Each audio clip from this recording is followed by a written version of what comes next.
What's up, sports fans, and welcome back to the Coal Line. Conference finals have been decided in both the NBA and the NHL, and boy, was I wrong. The Washington Capitals remembered they were the Washington Capitals and choked big time against Pittsburgh. And in the West, Dallas just couldn't find a way to solve Brian Elliott.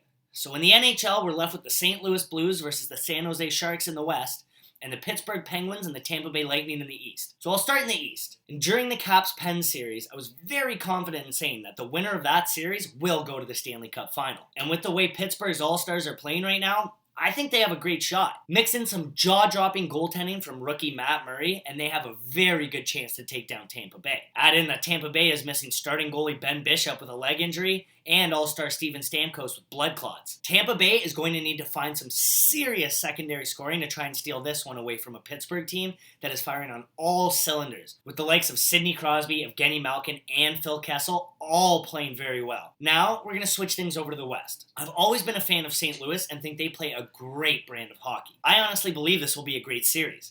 But there is no doubt in my mind that San Jose got a little nervous after seeing what happened in Washington. The Sharks are no stranger to the playoffs, as they are a team who consistently makes it to the postseason.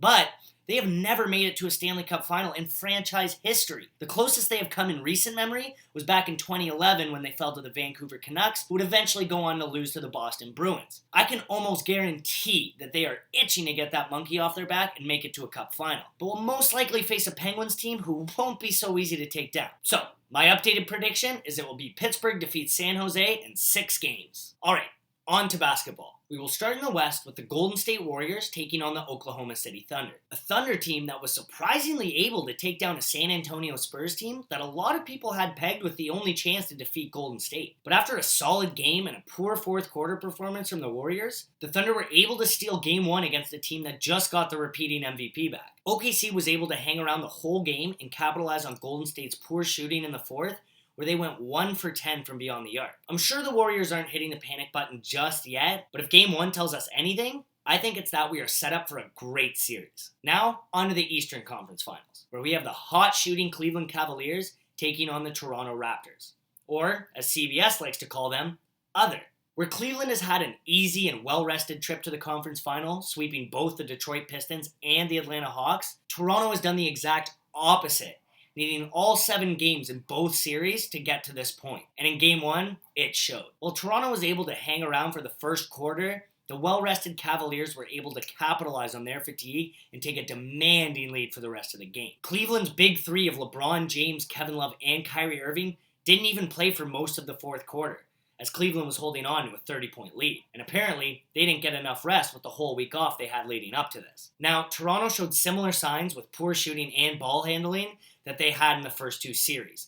And if they have any hope of contesting with Cleveland, they will have to do a much better job of taking high percentage shots and protecting the paint, which might be easier said than done with Toronto missing their main big man in Jonas Valanciunas. If Toronto can't adapt after Game 1, Cleveland might be able to sweep their way to a final. But all in all, I think we have some exciting games to look forward to in both the NHL and NBA. And hopefully Toronto will be able to deliver a blow that Cleveland will never see coming. Now, speaking of blows that you never see coming, here's your just the worst play of the week.